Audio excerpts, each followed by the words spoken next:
Welcome to our tutorial on how to create a new filter in Gmail on your PC.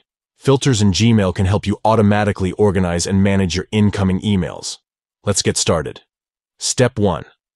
Open Gmail. Step 2. On the top right corner of the screen, click on the settings icon. It looks like a gear. Step 3. From the drop-down menu, select See All Settings. This will take you to the Settings page. Step 4. On the Settings page, click on Filters and Blocked Addresses from the top menu. Step 5. Under the Filters section, click on Create a New Filter. This will open up the filter creation window. Now you can set up your filter by specifying the criteria for the emails you want to filter, such as sender, subject, or keywords.